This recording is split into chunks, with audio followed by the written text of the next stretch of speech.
And I love him for it. I don't give a crap if it's off key. It's great. So this guy who wrote the book Racing While Black, Leonard T. Miller, was on a it was the Harlem Book Festival. There's all these black C-SPAN 3.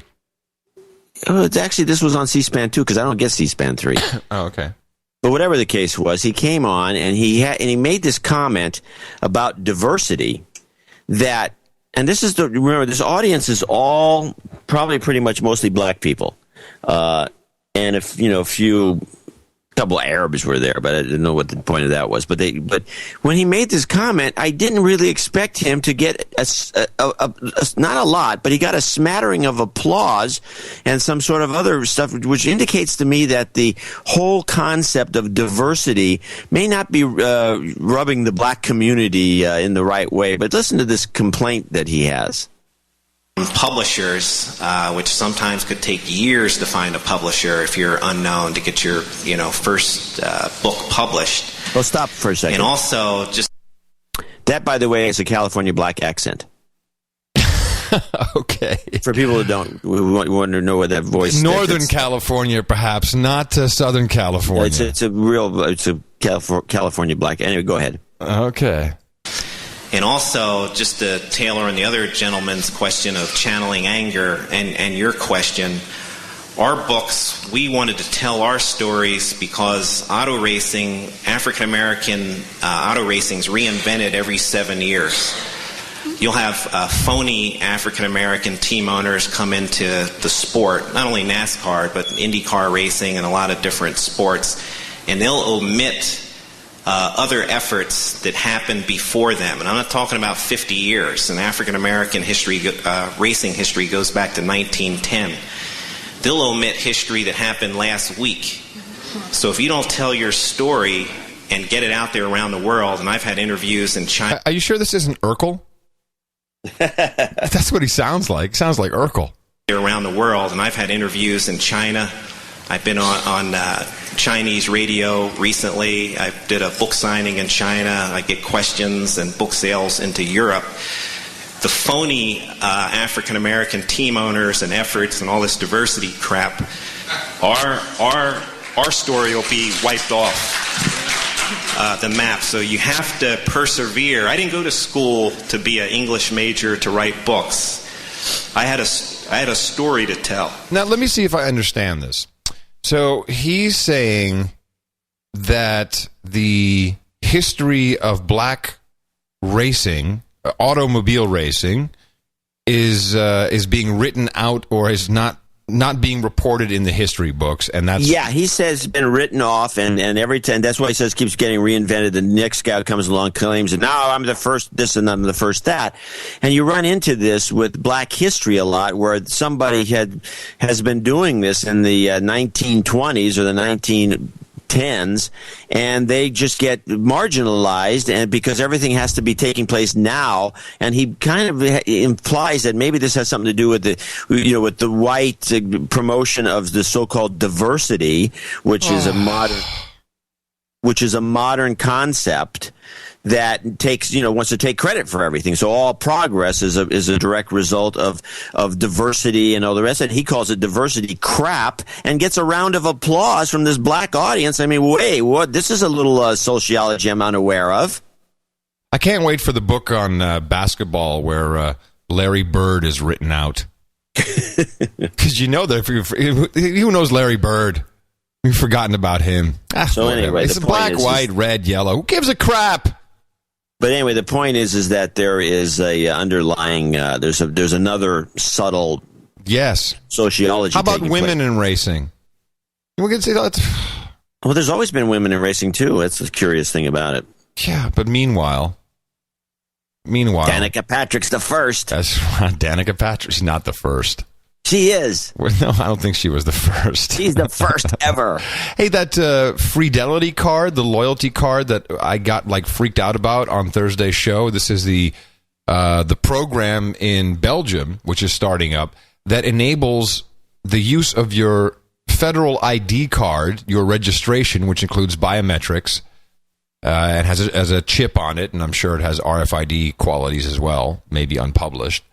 That you can use that in almost any or in many stores, and I'm sure ultimately all stores, as a loyalty card. It really turns out to be true.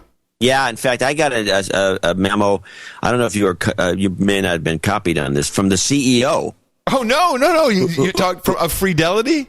Yeah, and Cool. he's apparently listens to the show, and he was very high on this idea. Hey, wait a minute! Why doesn't the guy send us some money? Well, I'm waiting for money from him, but the other thing is I think I'm going to get some cards from him. Oh, God. I think we need a couple of these cards. Yeah. As long as mine says Adam Curry, former Soviet spy. Then I'm fine with it. No, but I was amazed. And I have to say, you know what the thing that really threw me off as I was looking at their website, fidelity.be, is the English translation had some glaring grammatical errors in it. And that's why I thought this has got to be phony. And right, which is what you find in hoaxes. Stuff coming out of China and hoaxes. Yeah, in hoaxes. In Nigeria. that Nigeria kind of is a stuff. good example. Right. And but so first of all, the CEO of Fidelity, check your English, because you have some glaring errors on your on the English version of your page. And I might point out that I made a mistake. I said, why is this in German? Because it has 3 languages: English, Dutch, and German. Yeah, and I guess you got called on that one. I didn't. German is actually an official language of Belgium. Yeah, who knew? And I've lived there. Well, I lived in one part of it, but I've heard plenty of French. I've heard plenty of Dutch or Flemish. I never heard anyone speak German to me in Belgium, but it's an official language. Maybe that's a throwback to the Second World War or something. I don't know. It's weird. So along the United Nations of Europe, Gitmo Nation Supreme there, some reporting coming from the lowlands that the European Union member states are all breaking the law on their retention of data. And of course, there's always these laws like, we'll only keep it for 24 months or a year or whatever. And of course, there's no one who actually checks, and everyone to the law's written. Everyone goes, "Oh, okay, ho hum. Let me have another aspartame gum, and I feel fine, and who cares?" And they've done some research, the privacy crackpots out there, and turns out that some countries have kept data up to 10 years, even though there's a maximum on any retention of data of 24 months. And they just keep, whatever. Yeah, we'll look into it. We'll fix it. 10 years retention of your data. That place is Gitmo Supreme, man. It's just it's going to be for a laugh. Unbelievable. Maybe the population will rise up and burn down the computer centers. No, I don't. I got a short picture of that. So we got a lot of email as well, and it makes so much sense. Boy, how could we have missed this one?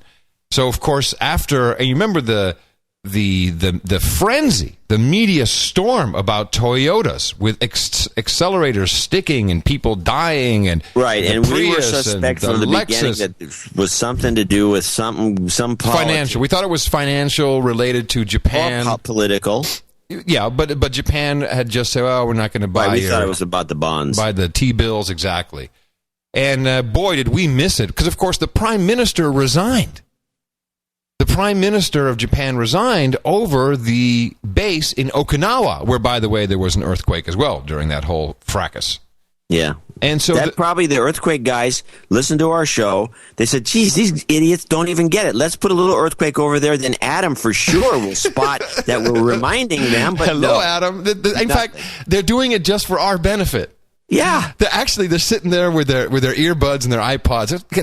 Listen to Crackpot and Buzzkill. Yeah, man, I heard that. Hey, put coordinates of Okinawa. Look over here. They put it quick. These guys are idiots, these two guys. What do we have to do? Turn it up to 5. So the new Prime Minister comes in, and he makes a deal with Obama about the Okinawa Islands. So, about the air base there. He makes a deal, which is sketchy at best, but we're definitely not leaving. It hasn't really been published what exactly is happening. And the Okinawa inhabitants hate the U.S. air base. There's been all kinds of shenanigans going on, and, it's just bad vibe all around over yonder. And so it's all taken care of, and then all of a sudden, the government, I might add, the government